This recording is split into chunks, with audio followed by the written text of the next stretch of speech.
ne va pas au champ pour mourir au champ. On ne va pas au champ pour vivre avec les animaux. Donc si tu as fait 30 ans en France, tu as fait 40 ans en Allemagne, tu as fait 52 ans en Belgique, tu as fait 27 ans en Norvège et tu as fait 40 ans en Espagne, pardon, il faut rentrer. Il me met à genoux, il faut rentrer en Afrique. Tu vas mourir si vieux ou bien. Il faut rentrer en Afrique. Si vous ne rentrez pas, ceux qui ont pris, ceux qui marchent dans le désert, qui marchent dans l'île pour venir, ils vont venir quand la jeunesse arrive. Qui a quitté l'Afrique en 76. À quel moment tu vas rentrer en 2018? Il faut rentrer. Maman, tu as 55 ans, 56 ans, 60 ans, tu es en France encore. Tu portes les jeans, tu portes encore, tu es tatoué. À quel moment tu vas porter les boubous? À quel moment tu vas porter les pagnes africains? Il faut rentrer en Afrique, pardon. Il faut rentrer, le tonton. Tu as 62 ans. Et puis tu as porté quelques casquettes ici, avec les jeans, avec les souliers. À quel moment tu vas porter les boubous? À quel moment tu vas porter les pagnes africains? Il faut rentrer en Afrique. Il faut rentrer. L'Afrique a besoin de vous. On ne va pas en France pour mourir là-bas. Tu es parti en Afrique avec ça, avec bagage à main, ou tu es parti en souche comme les cadavres. Pardonnez, il faut rentrer les enfants. Vos enfants ont besoin de vous. Qui est venu en Europe. Toutes les familles sont mortes en Afrique. Maman est morte, papa est mort, il reste seulement le voisin. Tu ne veux pas rentrer. Il faut rentrer en Afrique. Le vieux malien, et le vieux guinéen, il faut rentrer les Sénégalais. Kassanda, il faut rentrer les vieux Sénégalais. Vous faites quoi en France? Vous dormez superposés. Vous dormez superposés dans les couchés. Il faut rentrer en Afrique. Vous allez vieillir ici. Il faut rentrer. L'Afrique a besoin de vous. Pardonnez. Ne mourrez pas ici vieux. Il y a la jeunesse qui arrive. Moi, j'ai 7 ans. J'ai fait 7 ans ici. Dans 3 ans, je suis rentré. Toi, tu as fait 25 ans. Tu sais c'est quoi ici? Les enfants ont grandi. Tout le monde a grandi. Même des enfants, ils ont fait des enfants. Il faut rentrer. Les vieux qui ont duré en France, qui ont duré en Allemagne, qui ont duré... Il faut rentrer, nous ne refusons pas de rentrer. Mais, ok, nous ne pouvons pas banal. Alors, Bandeko, Mawa, ils ont continué. Tu éviter ce qui les talibans, ceux qui vont comprendre, kaka. Tu parlais mouké na conseiller Fumototo, ya conseiller à Chilombo, à Outikokufa, et nanu basilité. Et on continue na ngaka loko les pouvoir ya kimoyibi ndeko nanga ti lelo baluba nanu ba comprendre te ou bien bazo sala semblant parce que on tala ba malobo bango bazo bisana na bango et lingo ba bazo comprendre te que Tshilombo aza nommé et que il peut rien faire sans la voix de Kabila. Tozo que nous avons lutté pendant 32 ans et c'est pas pour mériter ce que nous méritons. Mais qu'est-ce que vous méritez? Tshilombo ne peut rien faire. Tshilombo n'a pas gagné aux élections. Tshilombo a baigné babi fanda wa au travail pour Nabiso. Sobiso lobi salaboye au sala obso lobi. Tshilombo a signé. Et lui-même, il a bel et bien dit, il n'y aura pas de rupture entre moi et Kabila. Il a dit ça. Est-ce que vous le connaissez? Oh, azo beb sabiso ba nani ba luba tolongolaye. Mais bolongolaye? Bolongolaye? Mais il y a bien clair hein, devant tout le monde. Il n'y aura pas de rupture entre moi et Kabila. Et c'est fini. Pourquoi le bien mot? Mais c'est toi qui ne comprends rien. Mais parce qu'il a signé loko oyoyo et lobina yeke mukilego tambola boye. Bon, si yo yebina ote brusquement, sans autre aussi là, auto ozwa déjà mbongo na salaire. Kabila pa auto ozwa déjà oyaye. Yo siko zo nga Tshilombo sani. Tshilombo. Ndeko nga to koti na 3e année hein. Ceux qui m'ont bêti 2 ans, ça n'est rien. Alors, dans la 3e année, on s'en a parce que Moutouek, on s'en la première année, a une décision. Dès que mon Kabila le père. Première année, a une décision. Mais ce n'est pas que Moutouek a ici 2 ans. On a Lukaka ba l'assemblée, la majorité, à Salaboya Tika, Azo Bunda, Mezo Simbati. Na l'exa bino Moutouek, on a beta balé, on a beta balewana.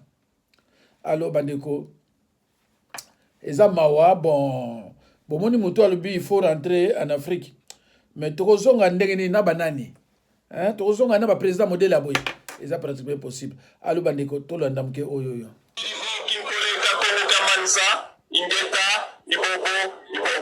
C'est en présence du gouverneur de province Atou Matoubouna Nkoulouki, du président de l'Assemblée provinciale ainsi que des élites tant nationaux que provinciaux que les corps des 15 membres de Bundu Diamayala Bedem en abrégé sont sortis de la morgue de l'Imé Kimpese le samedi 30 janvier 2021. Nempounanso Sani, vice-président national de Bedem qui représentait Nemwandansemi, autorité morale de ses partis politiques à cette cérémonie, a plaidé pour la libération des partisans de Bedem arrêtés dans 2 provinces, à savoir Kinshasa et Congo central, depuis il y a 11 mois. Pour sa part, Jean-Claude Vouemba-Louzama, président de l'organe délibérant, a condamné ces énièmes massacres de membres de Bedem. Il a par ailleurs souhaité ne plus revoir de telles scènes macabres dans un pays où l'on prône l'état de droit.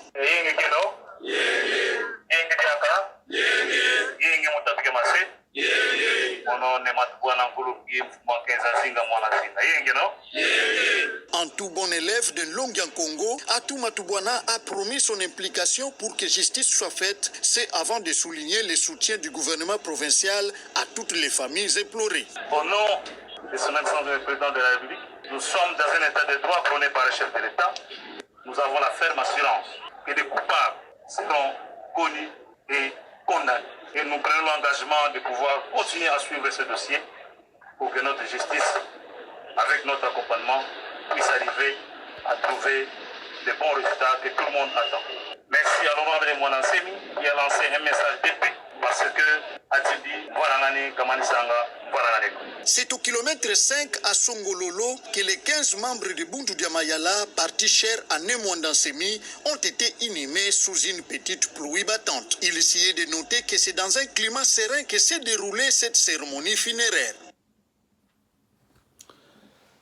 Bandeko, ezopesanga pasi ntango nazoyoka matabwana soki matabwana gouverneur ya Bakongo azoluka justice esalama na bato oyo babomaki. Mais bato babomi bafadi bango 11 mois bozoluka justice lelo. Mais bolobaka yango te banda ezoleka soki Nemwanda Ntsemi atelemi te moto mosusu akotelema te. Comme si bamosusu baza te. Depuis quand Bundu ya Congo eza menacé? Depuis quand Bundu ya Mayala eza menacé? Mais seul parti ou bien seul mouvement oyo ba menacaka mingi eza Bundu ya Congo, alors Bundu ya Mayala ba boma bango na ndenge kosakana te, personne n'a été indemnisé. Mutu moko ba indemnisé te ni Nemwanda Ntsemi ni ba député na ye. Ba gouverneur ba Congo ba lobaka te to ba Jacques Bandu ba na tout ça rien. Mais comment bino boza na en tête ya ba Congo bazo boma bato oya bino bosenga ka indemnisation te rien. Bakoya ko tchayo wana obandi ko bondra chef de l'État a promis un état de droit. Quel état de droit? État de droit eza mususu demander à ce que les gens soient indemnisés. Wana pesa problème mususu. Comment bato bako kufaka boyi na ba Congo bazaka indemnisé te? Et puis ba politiciens congolais balobela ngo te. Balobela jamais bakama Bundu ya Congo ba Bundu ya Mayala jamais. Les gens qui se disent politiciens ba Fayulu ba Muzitu ba Ngbanda Banane mutu alobela ka Bundu ya Mayala to Bundu ya Congo. Tomoni sikoyo ba enterrement tozomona ba politiciens te ba politiciens o bazo bima balobela bana oyo ba bomi rien. Basi na bango ti lelo même infra rien. Politicien balobela bango azate. Na ba Congo ba politicien balobela bango azate. Ba profiter na moi funérailles oyo ba oniko loba tozo senga justice salama medi. Bozala mibali quand même, bozala mibali. Bandaka ata ba bomaki bango. Pourquoi bibembe oyo c'est 10 mois na morgue? Pona nini ba corps oyo esali 10 mois na morgue? C'est parce que bazo respecter binote. C'est parce que bazo banga binote que gouverneur a pamba. Parce que c'est que vrai ba gouverneur, vrai ba député, banani professionnel, profession de bossi botel ba tribunal to lingi bato yo ba indemniser. Basi na bango tilelo rien ata infraté. Et lelo bozo ya boloba oh mais c'est quoi ça? Pourquoi beaucoup tikala toujours basi? Pourquoi beaucoup tikala toujours les basi? Et na minute tozoloba, je crois qu'il y a aussi d'autres Makessa qui sont encore incarcérés. Je pense. Naza peut-être sûr, mais n'engana moi na biso yo Pedro Kanda na banzi ba musuba za toujours incarcéré tirelo. Mais ça m'a mingi. Tant bo telemi bozui réponse moko appropriée. Il faut vous toujours ko telema. Tolingi to mona bana bas ba mama oyo ba indemniser bango. Chilo mbozo lia mbongo na famille na ah mais faut le bane ba indemniser groupe la bango na Sénat na assemblée. Il faut que le bela yango. Ça c'est vraiment insulter les Bakongo. Dis-moi corps et vandi na ba morgue na mboka na bango. A me respect zate. Et bon mutane bozo benge président. Et bakoya pana bino ba ya o fayulu muzitu tilombo ba eko luka ba voix na mboka oya bino. Mais non. Boko tuna ye osala kinini. Mwanda Tsemi a été arrêté. Premièrement, tant qu'on sera une année, on a 2 ans.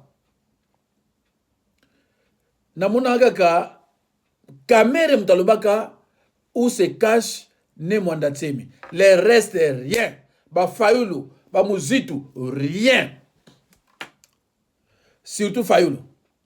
Ba kangi ne Mwanda Tsemi. Ba betiye. Fayulu alobata momo kote.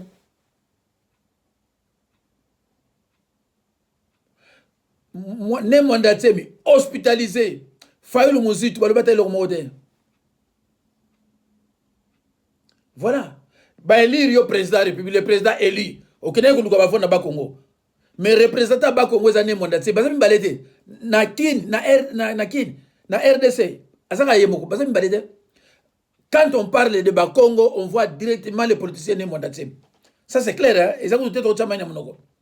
Mais Fayulu ata singa pa mbeta été ah ndeko ndeni kuna makamazolo kandega nini ndenga zaki maltraité Fayulu na di okemo ngai abazo tukisana Bakongo na ozo baku de fil ba mais Fayulu tozana simaneti wapi tozana film simana yeti wapi ne Mwanda Tsemi ba maltraité na ndenge na kati opposition yo opposant yo eli ata mukolo moko to yoki Martin Fayulu azolo bila ne Mwanda Tsemi na Bakongo rien nanto moni Fayulu te azolo bila Muzitu te azolo bila ne Mwanda Tsemi bundu ya Kongo bundu ya Mayala rien Muzitu azalaika kuraka ko iba Muzitu aiba mbongo ebele mais pour ko indemniser bato bundu ya Kongo eloko ne ko sala mate. Vous tous, vous êtes des voleurs. Vous êtes yiba, mais pour vous indemniser, maman, vous n'avez pas rien. Ne Mwanda Tsemi, vous êtes bête, vous n'avez pas rien. Vous n'avez pas mulubo nani, ce qui mukebai. Au lieu de vous avez ne Mwanda Tsemi, vous avez maltraité, vous n'avez pas mukebai. Parce que mukebai n'est pas la valeur. Mukongo a une valeur. Mais il faut au Keba, parce que nous avons changé koluba awawa. Et vous avez moi. Si on a changé, nabi muto beaucoup mise susté, bakongo ba kumisote. Do fobo bongama. Si on a bandolo bakaka ba contre muto moko ba Congo, oza suna voité. Et si on a voité, oza bien voité. Il faut quand même tout le monde naka ah président Eli Martin Fayulu banda babanda okanga ne Mwanda Tsemi. Banda babanda ko nyonko la ne Mwanda Tsemi. Nanto yoka Martin Fayulu te alobila bonida mayala. Alobila bundu ya Congo rien ngaza mkongo te ngaza mkongo alobela ka yo pesa ngani ngalobela ka yo Fayulu yo pesa ngani pesa ngelo te naza besoin yo pesa ngelo mote parce que ngaza bien naza muta passer ça bien ah très bien pas de alors bat baza ko maltraité yo oza eli ozo kende na anniversaire ya Etienne Tshisekedi anniversaire ya pamba ya mutakufa. Au lieu okende pa iboye autorité a on a poto ba kende place aboye pa ba sala banterima oyo ba kende te ba mutu akufa ne bana kala soki mitera soki nani de Gaulle akufa bana kala bango ba no kende kuna ba sani kuna osani na catholique bozo ki no samla pona nani oyo nani Etienne Tshisekedi. Mais c'est diabolique ça, c'est pas biblique. Mais nous avons chrétien ndengeni. C'est diabolique. Bon ça me le pourquoi asani à sa koufa ayebi sous le côté bozo nous semble la bozo apporter c'est bozo basala nzambe te oyebi rien mutu soka sa koufi esili mutu soko sa kufi et sili et le souhaité. Mais nanu pe la monite Martin Fayulu azo forcé pour nanani na Joseph Kasavubu. Na bino bimisa bino hein. Nana monate azo lobela Joseph Kasavubu. Soki a lobi a lobela Lumumba, a lobela Tshisekedi. Bo siko ba Kongo baza simano pour likamni. Ba Kongo baza simano siko pour likamni. Parce que ezana batu bazo landela yo bazo tala mais mutu azandenge nini. Babia aza tribaliste. Donc pour naye muzitu à part muzitu kozula batu bambemba ba zambien alors que mtazo bunda penda ko pour mboka seule province oye bundaka contre dictature ezaka ko ba Congo province musete tala na Sénat tala na assemblée bana batondi kuna tala bana batondi kuna Kabila tango soki pouvoir ba liboso bana ba pesa ke pouvoir Kabila tango soki pouvoir ba liboso atiki na premier ministre. Donc bino ni solo biso futuka ba merde na mboka na biso de sauf ba Congo. Tato Kizenga ayi fatigué. Mais bango mutu basala ke tata wana azo pouvoir bazaki na yepeta boy. Parce que j'ai des conseillers ya oyo mususu ba ka pana nga ba musu ba beleki ba yipa nga yawa ba conseiller ya muzitu. Tango soki noko na ye akokite muzitu a remplacer ba conseiller na ye. Il venait chez moi ici pour prier pour na bon. Donc tango yo oza ko telebo siko yo soki mo Fayulu soki yo zwa ki siko pouvoir. Siko nga zaba enga sa siko makini. Donc zenga za ondenge mo na Chilombo. Bato. Parce que c'est clair, nem Mwandatsem yewana. Mukoni yo bengi na téléphone. Parce que Mwandatsem est en opposition. Azoko bunda pona mboka. Yo il semblerait ozo bunda pona mboka. Mais si il y a ce problème, yo fa du sérieux. Jamais. Chilombo amabe, mais moi sina kende même kuna. Chilombo za mabeko, mais moi sina ye akende même kuna. Chilombo za mabe, mais asala ki moi protection ane Mwandatsem tango za ko bela. Mais yo siko yo Fayulu sa yo. Yebisa biso ko eloko moko ya pamba oyo sali pona ne Mwandatsem. Parce que ne Mwandatsem aza vrai congolais. Yo moza vrai congolais. Siko yo osani pona ne Mwandatsem. Ba Congo ba ona baza ko enterrer ba ngone ba souvenir ba mboa. Yo za président Eli, mais fallait osala kuna. Ozoke na messe ya muto akufa oyo ya bomba mboka. Bana ba bomba mboka la biso. O ba bomba mboka la biso za barani. So tangi Mobutu, ota tsekadi. Et siko bana mazo bomba mboka. Alors yo siko zo kende et pas ya muto yo aboma mboka. Et pour servir biso quoi? Messe na pour ça le lo on pas biso. Ngai ko nalia na YouTube te. Ngali na YouTube te. Comme preuve so na tie loko, ba futa ngati. Ngali na YouTube te. Donc na lo bana muto te ba muto pesa mbongo. Parce que ngaza bien. Ngaza la pasité ngaza bien. Ngaza la charge te. Bana bakola. Alors ben juste na bino botika, sinon te bo pousser ngate na bana ko loba na ndenga babe. Parce que soki ngana bani ko loba na ndenga babe. Oza muto na popularité na ba Congo, ko perdre ngo. Ah, c'est clair, hein? C'est clair. Ceux qui n'ont pas dit que le popularité n'a pas Congo. On perd de l'amour. Ngaza mtamedia. Tozo ko mona. Miso so ko mona. Préférence no zawapi. Ozo kina. Yo kasi baluba olinga yo. Yo imuluba te. Yo imuluba te. Muluba même olingi ye. Yo lo baka wa Chilombo. Tshisekedi aganyaka tout ça. Kabila azaka mauvais. Mais tala baluba ni ba tourner yo. Muluba okoko linga ye muluba olingo te. Muluba okoko linga ye ko linga yo te sokoza muluba te. Do Fayulu en tout cas chanzaka déjà ba makamuna parce que so continuer boye okoyoka nga su kombo na yo te so kombo na ngana lui kombo na yo c'est na lobby on a ndé moko destruction. Voilà. Parce que on en a marre.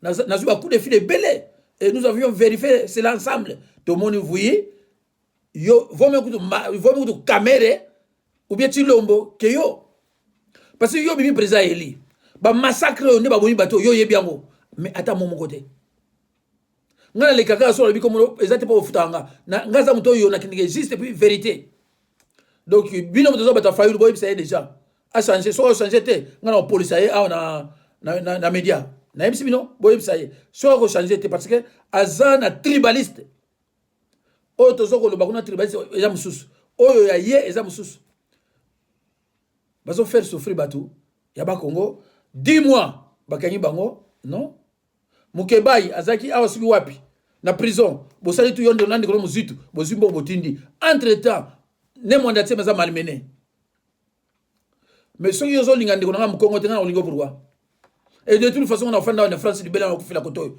donc na intérêt ya yote ni ya nani na intérêt mutute parce que na kufila aba kunanga awa je suis clair hein na lobakatiki na kidebo non ngana kufila awa ba kunanga awa na mboka merde wana okesuste donc en tout cas faut bomeka ko changer parce que na moni bobono moni la ba Congo bino nyonso bobono moni la ba Congo bino tout alors sikoyo soki ba continuer ngwana bo yoka ndenge na ko tourner ba makambo awa ba Congo bo kele suste hein je suis clair hein voilà donc à bon attendeur sali voilà alors bandeko vraiment ils ont fait ça passi tant ou injustice ya ba Congolais na Congo central les autres salama na niveau moko eza ma mingi alors que soki bo tali na ba miyibi nyonso banda 66 mukongo azate soki to tali na ba miyibi tout banda 66 ba combattre na ba combattre au préféré que kutu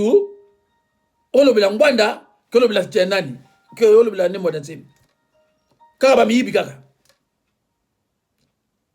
do bandeko naza clair injustice na bino contre yangwana tozoni kaka pe to kabwana parce que ba gestionnaire les abisso oyo ba gestionnaire les abisso oyo nani oyo papa wango lala wande kwa noko muzitu batike premier ministre loni asalaki kako yiba na oyiba batie muzitu premier ministre loni asai ko yiba na oyiba mais fait de compte ba chasku banani fait de compte Kabila yebi banani ba yibi ale chaka bango ba yibaka to yibaka biso nyonso ba matata po tout faut ko yibaka ema wa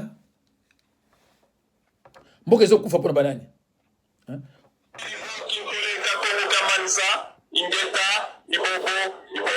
C'est en présence du gouverneur de province Atou Matubwana Nkuluki, du président de l'Assemblée provinciale ainsi que des élites nationaux et provinciaux que les corps des 15 membres de Bundu Diamayala BEDEM en abrégé sont sortis de la morgue de Limé Kimpese le samedi 30 janvier 2021. Nempunanso Sani, vice-président national de BEDEM qui représentait Nemwanda Semi, autorité morale de ses partis politiques à cette cérémonie, a plaidé pour la libération des partisans de BEDEM arrêtés dans 2 provinces, à savoir Kinshasa et Congo central, depuis il y a 11 mois. Pour sa part, Jean-Claude Vouemba-Louzama, président de l'organe délibérant, a condamné ces énièmes massacres de membres de BEDEM.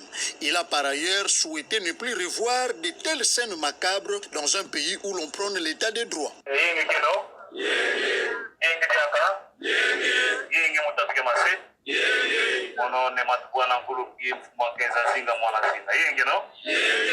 En tout bon élève de Longian Congo, Atou Matubwana a promis son implication pour que justice soit faite. C'est avant de souligner le soutien du gouvernement provincial à toutes les familles éplorées. Au nom de son excellence le président de la République, nous sommes dans un état de droit prôné par le chef de l'État.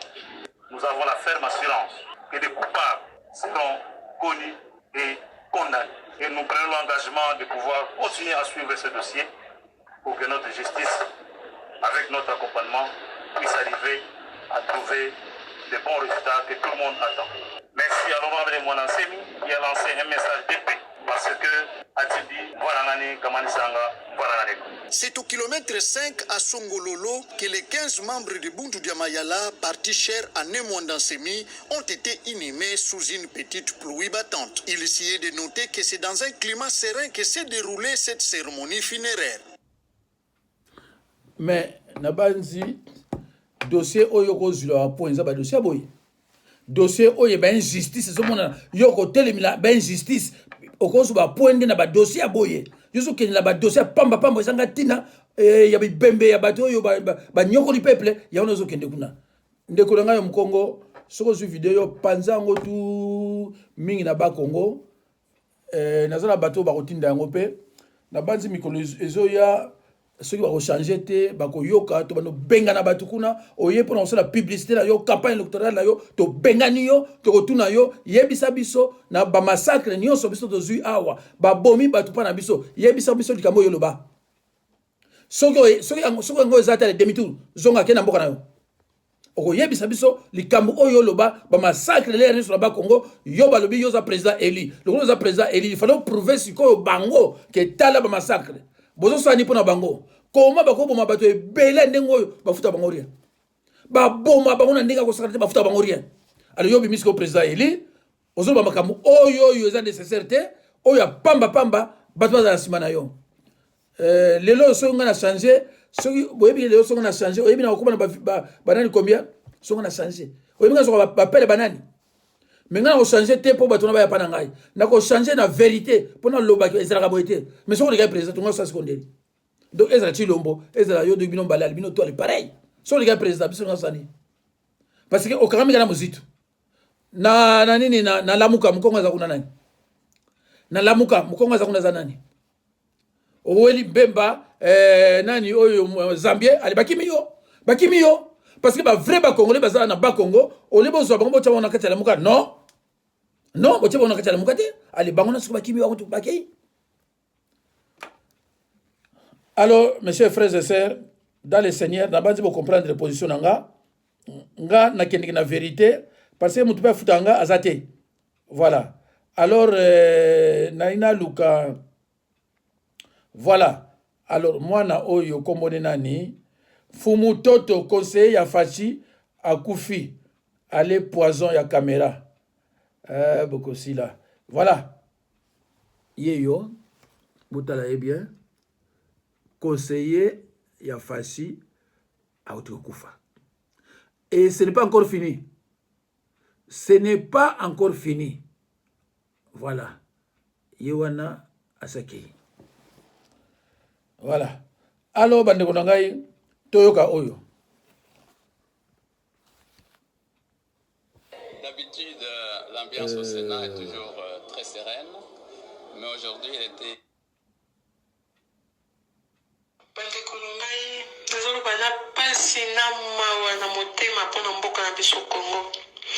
En tout cas, hier, nazaki traumatisé, namonaki liwana misu, mwana nga mwasa monaki liwana misu, ezambana liboso akende Congo, aya Congo, bandeko na ngai, en tout cas, otomoni esali pasi. État de droit yango balobaki pa mokonzi tozomona yango te parce que ba trafic d'influence ezo continuer kaka bandeko. Hier, na ebisino bandeko na nga tofandi na restaurant moko ezaka na vie saka propre kitoko me ba nyonso po tobayaka kuna bandeko tofandi kuna nazalaki na mwana na ngai bandeko na ngai il fallait chauffeur aye kozwa biso azongisa biso na hotel bandeko na ngai.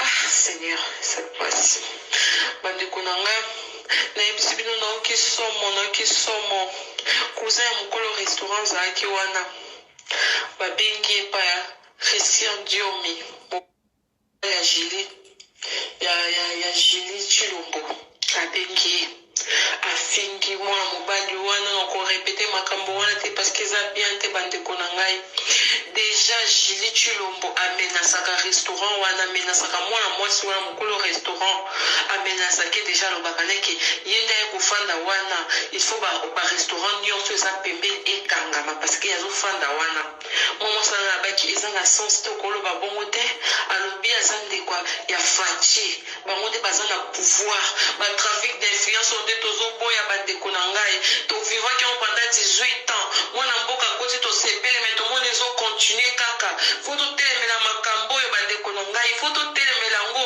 bandeko na ngai tofandi kaka boye 15 minutes après appel ya mobali ya Julie Chilombo 15 minutes après bandeko na ngai mituka oyo namona nanu te bandeko na mona ngo kaka na Bataclan oyo elekaki na mboka na France bandeko na ngai bajipe elandani misato bandeko na ngai 30 policiers bakiti bandeko bakoti na restaurant bandeko babandi kobeta bato bazobotola batelefone bandeko na ngai nde naza boye motu na ngai pasi depuis hier parce que batindikaki nga na beti motu na libanga motu pasi depuis hier nayebi te bandeko na ngai mwana ngai aza traumatise azoki na maboko babandi kobeta bato bandeko na ngai bazobotola mbongo bapandi restaurant bandeko bazobeta bato lokola banyama bazotindi bandeko na ngai nayebisi bino naokisombo bandeko na ngai nabai mwana na ngai aza traumatise epui lobi bandeko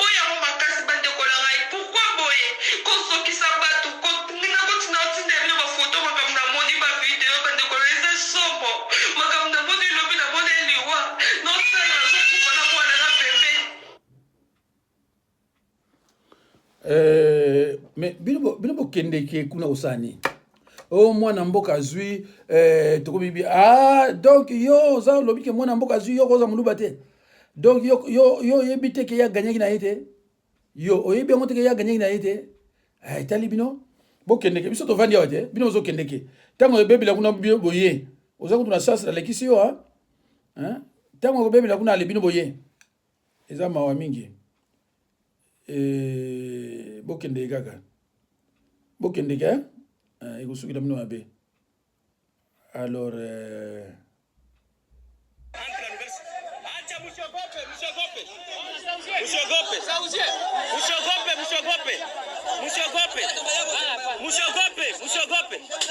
Msiogope kitu. Oui, nous avons notre droit. Nous avons notre droit. Ni kama leta. Ni nani? Ni kama nani? Je te demande ni kama nani? Ni kama nani? Ni kama nani? Je suis congolais comme vous. Ni kama nani? Ni kama nani? Ni kama nani? Wewe ukite mkabu sai. Ni kama nani?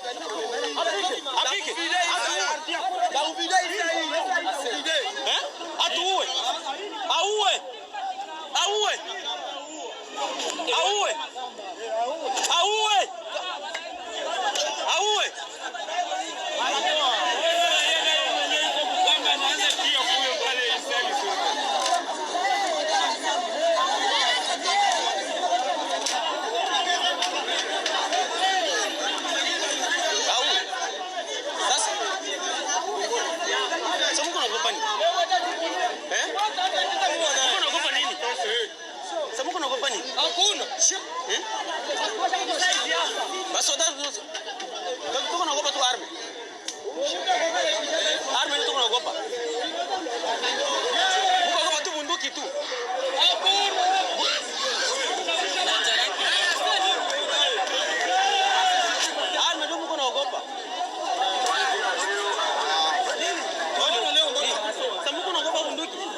Nous sommes en direct ici de Kivu.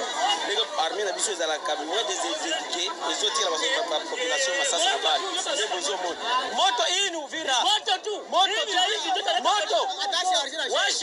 Washa yo. Aiwashe.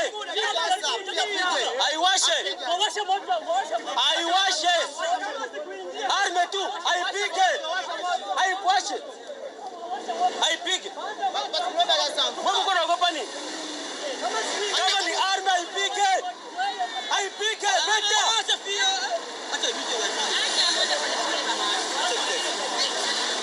Aseme arme. Kama sikuingia tu basi. Kama sikuingia. Chef, arme hapo kama ikuingia. Huko wanaume. Leo tuanze moto kama sikuingia. Yenye itaingia inaingia, yenye itatoka na toka. Inaingia kama ikuingia wewe bana bahati. Utaona hii udongo hii. Unaipiga kama ikuingia unaweza iona hapo. Bitoke kwa nini hiyo? Baanze moto tu kama sikuingia wewe bana bahati. Ndege bomoni boye donc ezambutu mutu entre population et le militaire. Kama population zobaki obé. Les populations ndio baki soki babale totité donc ekozala mobulu parce que on dit condition zomona pour militaire on a tiré déjà chasse na chambre na balle na chambre même soda oyo aza kuna batiri déjà chambre na balle mutuna ye ba ennemi bazokota chaque jour azotiela batia ka chambre na balle témoin ndenge population zo senga ba droit na bango yezo chitia chambre na balle mboka ngo to senga justice ezala parce que les tels militaires nous avons pas besoin de tels militaires nous avons besoin de militaires qui sont éduqués au yebi ba droit ya civil de yango wana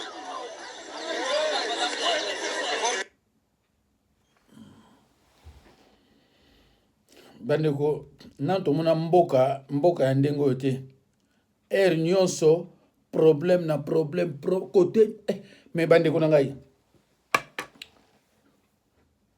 mawa nan tomona mboka ya boye te problème esilaka te mais bozala organiser ndenge nini 2023 qu'est-ce qu'on a toza sur la 2021 tilomba osana rien 2021 tilomba osana eloko moko te 2022 tilomba mpe osana eloko moko te après azongisila bango ya pouvoir ndenge bayokanaki donc nazokokamwa ndenge nani taliba oyo azocomprendre rien vraiment ezopesanga mpasi taliba oyo boyoka ye azocomprendre rien. Nous avons lutté pendant 32 ans, maman. Bon, lutté qui wapi. Si l'homme n'a pas gagné aux élections, Fayoum t'a gagné qui. Mais il y a Keba Ebisi que non, Toyo Kanandeko, Topeso pouvoir, mais l'heure où nous sommes au salaire, Bissom to salaire, Alobi a signé. Mais si lit, Yusko Lingini. Toyo Kaye, Nabanzi et puis Bonakata pour les appeler. Et tout ça. Bon, c'est-à-dire que bangonde baza bato il faut ba ibaka, il faut ba sala misala, tant biso oyo to bunda pe pendant longtemps, toza wana ba misala ezalakate et tout ça et ça to s'adresser na Félix, dans quelques instants, on va s'adresser na Félix très bien parce que bato bakoko esa Félix ezaka biso. Kabila chaki yango tembe Kabila azwaki ba pirata azwaki ba nani tout ça tokoisa Kabila kaka ndenge biso toza bo tokoisa ki Kabila Félix tokopesa le message tout de suite là Félix il va tomber s'il croit que il est arrivé au pouvoir pour bato se sende ba komisa ki wana il se trompe il va tomber lelo oyo to fandi bon toloba kaka tout d'abord bateau baza zinga Félix exactement groupe moko boye comme si bangonde basalaki ke balonga c'est-à-dire que IDPS ezali Kabund ezali Félix ezali Kabund ezali Augustin Kaboyi mais vous vous trompez on va vous mettre le bâton dans les roues on est là on va vous combattre jusqu'à tel point que vous allez tomber on va vous combattre nous sommes à Kinshasa on est là on va vous combattre et c'est ça on va vous combattre pourquoi parce que dans Félix, vérité, il faut que le bakango. Très chers compatriotes, Kabila Azalaki na présidence wana depuis 18 ans.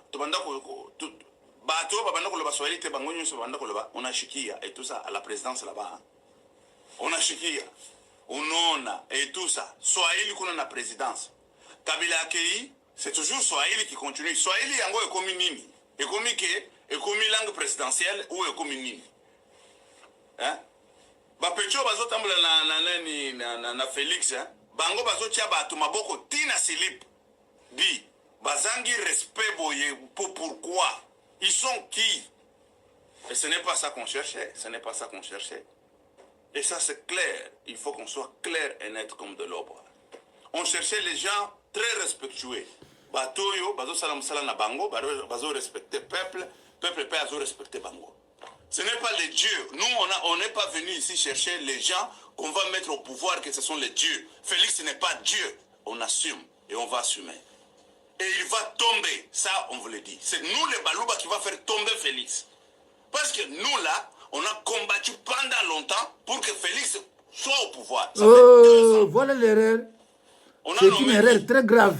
C'est toujours le même bandit, les mêmes criminels de Kabila là, qui continuent à construire de grandes maisons ici, des immeubles. Je suis criminologue. Mais un criminologue ne comprend rien. Construire de grandes maisons, voler tout ça. Aujourd'hui, Félix il vient encore là avec la grâce présidentielle pour donner encore faveur na bato ba yibaki lisusu na nani à 100 jours. Félix Sikoyo né à nani toloba asumbi asumbi kuna et on est là on attend Félix lingala oyebi yango te nous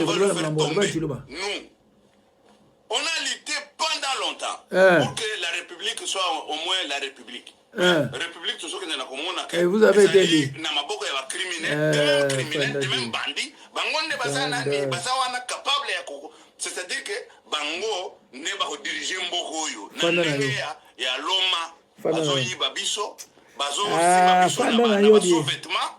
Pourquoi? Pour rien comme ça. Bah yibi biso ba misolo pour rien comme ça les gens de Félix. Et ça va continuer comme ça. Ici, Nava journaliste à Lukutao, Nani, ils sont là. Ouais, Félix, je vous dis que tous allez sur le terrain. On est en train de vivre. Et personne ne peut nous intimider. On est là. Personne ne peut m'intimider aussi. C'est les Swahili qui se dit, c'est les Swahili. Tant qu'Abila Zalaki n'a pouvoir, Ezaki Swahili, Tubando, qui est la présidence, vous allez trouver une semanine et tout ça. Les lois tant toujours le banabino, et ça la bagarre des républicains. Oyo, Kabouya, Augustin Kabouya, on que vous Augustin Kabouya, on va vous combattre. Ça, on vous le dit en face. C'est nous les balouba qui vont vous faire tomber. On va vous faire tomber, vous allez tomber. Parce que on n'a pas perdu la vie de nos enfants pour que groupuscule moko boy bazana kana bokonzwana Augustin Kabouya, nani, c'est qui encore? Il est pas son bimba yango wana. Augustin Kabouya, nani, c'est qui encore? Kabund, Félix, c'est fini. Moi, des groupes moko boy azana ngona présidence et c'est fini. Mais tous les balouba ici qui sont en train de donner leur vie pour nanani, nous sommes rejetés là-bas. Toujours de même criminels, de même bandits qui continuent à voler la République, à construire des grands immeubles ici, na Kinshasa, na 3 mois, bazo construire. Tambo, Elezen Tambo Mwamba, Elezen Tambo, c'est qui encore, ce n'est pas Elezen Tambo Mwamba. Elezen Tambo, Adje Tokomi Wapi, Akosaka, peuple congolais. Mouyibi Moussous. On est là, on va vous mettre le bâton dans le roue. La vérité triomphera toujours. Et ça va triompher. On est ici à Kinshasa. On est là. Kinshasa est tellement pire qu'avant. On ne peut pas.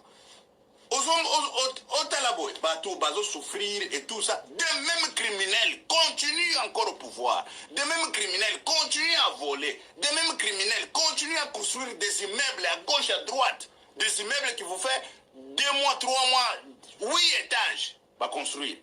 Et là, les Ntambwe, Afandi Azoko Sabana Poto, Nanani Otokomi Wapi, et tout ça. Des bandits, des criminels, on va vous mettre le bâton dans le roue. On est là.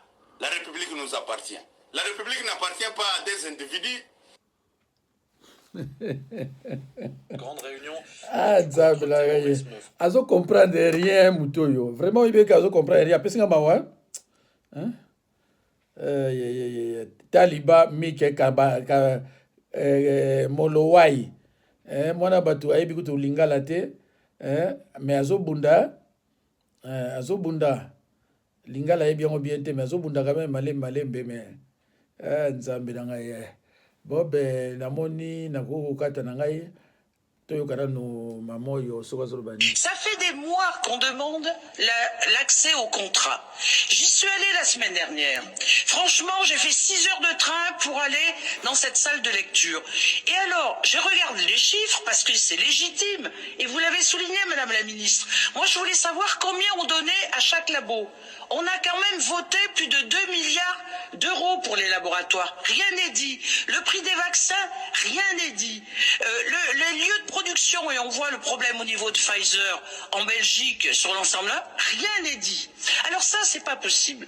Vous pouvez pas donner autant d'argent public sans contrepartie. Et on dirait que vous réfugiez derrière le secret d'affaires alors qu'il est légitime que tous les citoyens européens demandent des comptes. Et puis, je suis venue exprès pour que vous répondiez à cette question. S'il vous plaît. Qui est responsable des effets secondaires? Si je me fais vacciner demain et que j'ai une paralysie faciale, à qui je m'adresse? Aux États, aux labos? Qui est responsable? Et ça, vous devez répondre à ça parce que sur les contrats, rien n'est marqué là-dessus. Boyoki assemblée, hein? Boyoki baninga? Boyoki baninga? Oya biso, aïbine vous kaza député. Hein? Aïbité, hein? Aïbité. Yoga aw. Kabila, Ama moneba songa moyoel. Moyo Kamidi. Vous n'avez pas encore rien vu. Continuez. Bamama watatu bene Kasai moyo wenu.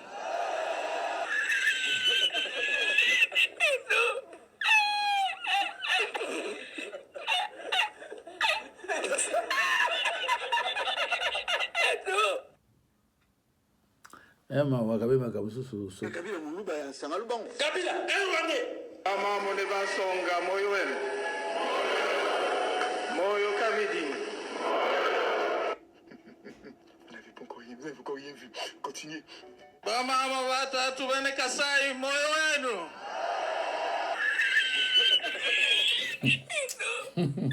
Oyebi bakabususu soyo kango ezopesa na kanda me osa nini? Vraiment osa nini? Eza pasi ya bandeko. Boli kambote totala ta ya suka. Totala ndeko na biso ndenge azo souffrir hein. François et son frère poussent leur vélo depuis 3 jours. Mawa. Eux retournent vers Chabunda. Ils ont été acheter de la nourriture beaucoup moins chère à l'autre bout de la piste. Un périple de 140 km aller-retour qui permet de nourrir leur famille.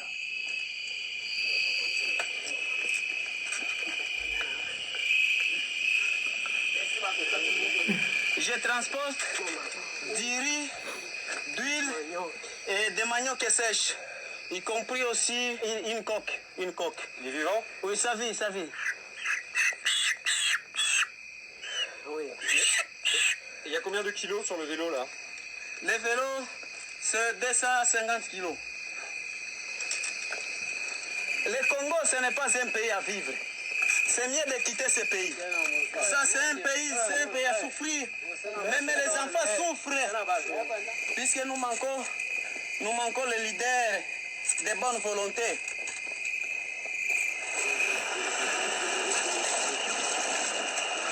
Oh, mon vieux Guillaume.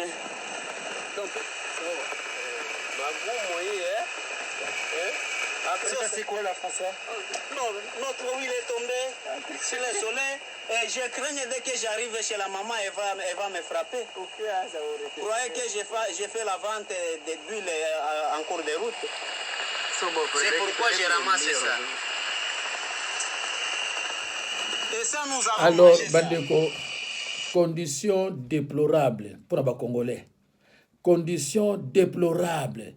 Pour nous place pour kozwa eloko kolia, il faut bon mona sikoyo ndenge bazosala ba gymnastique. Eza mawa na mboka oyo eza na mbongo akosakana te. Ya mawa bomoni ndenge nani Julie Chilombo, la cousine de Chichi aza fait souffrir batou. Pona ngoyi mulunda condamnation à 3 ans ferme ya yeli kamuse silaki. Pona dossier musu ko ya mikolo kozoya na banzi fo bazo su matata pona kimuyibi. Dossier ebimisi ko ya matata do bazo bimisa bango malembe ti ba aussi sabango. Alors union sacrée oyo bino bozo zela. Kabila n'a pas encore dit son dernier mot. Le coup la Kabila n'a l'obité, union sacrée fait fanda. Ti bazako zela Kabila tanga le babo, bimisa ba oyo, alba bimisi albugangi beto. Talande mu payazo sakana biso, talande mu payazo sakana biso. Eza mawa bandeko nga triste. Chimpo buku lekela to. Bazu ko kumbana maluto lekela. Bilekela bikulekela. Kwenu kumbana maluto, ujoku ke bapenjo renfort ku chinsans. Tous nous sommes de la famille présidentielle. Ce pouvoir-là est le nôtre. Personne ne va nous intimider. Et là, moi, je ne parle pas comme une autre personne là qui a dit ça. Et moi, je le dis avec conviction. Personne ne va nous intimider. Il faut que les choses changent.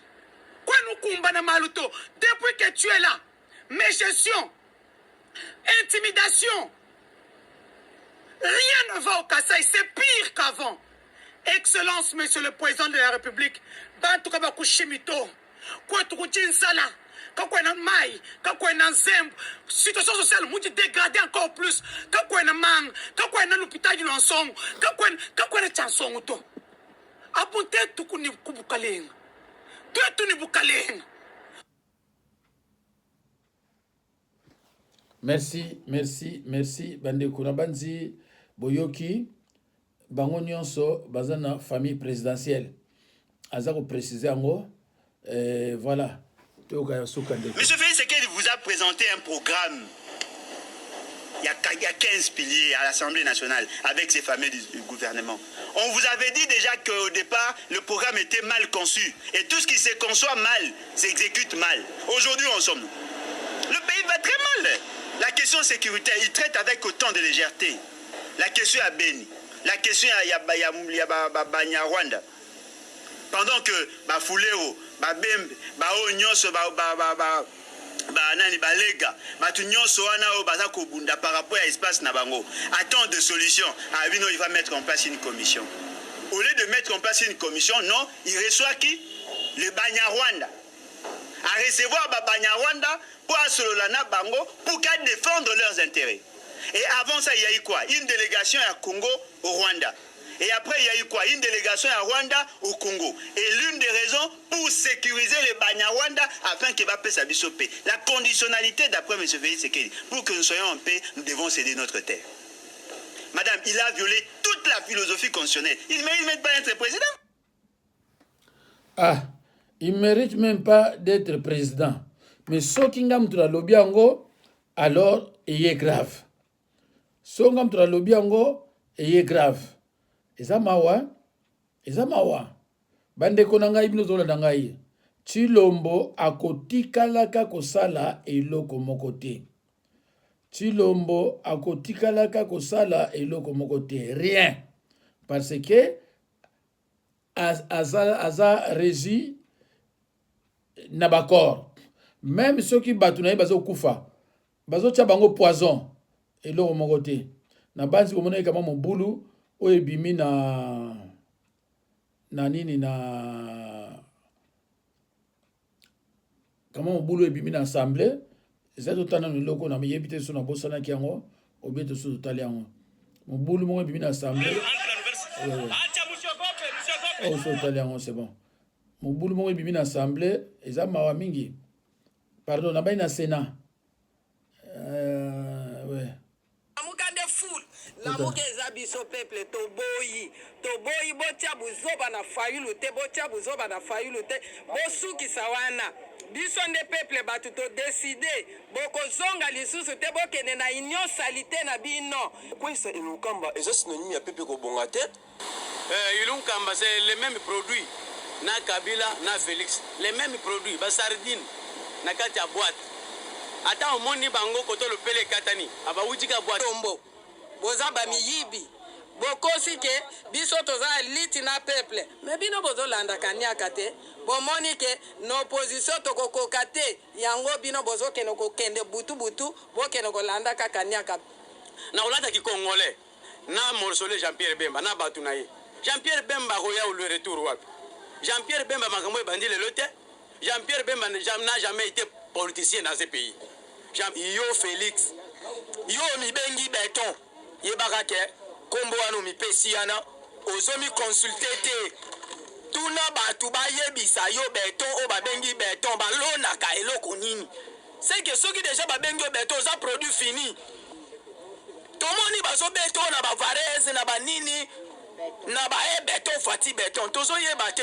ex beton wana oyo omoni beton yebisanga esika nini balona nguba na kati ya mabanga marché biso ne poli pe mati pour le peuple congolais ba souffrir bango nyonso mais ce qui est coming non peuple la moka lipe mati ba tamboli peuple yi de pesa ba moni ke lipe za ko vimba donc to comment on le contraire mbo tambola te ngale ma komo na nani bango ba kolombo Tshilombo yebisangai atuna mama na ye Bruku mestre ya liboso yangaliem ezali tata na ngai Samuel Elela lelo tudini pouvoir tudia wewe kaliani kadi twetu peuple congolais il peine toto tudini nzala munda fachi beto ndeko oyebi ke nini meme monaka pasi mboka meme bato bamonaka pasi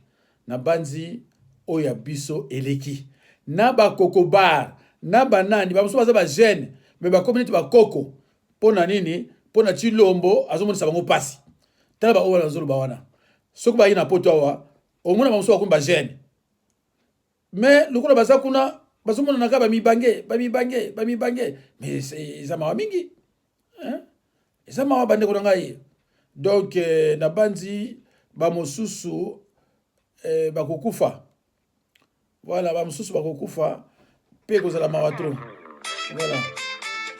voilà au revoir bandeko na ngai natiki bino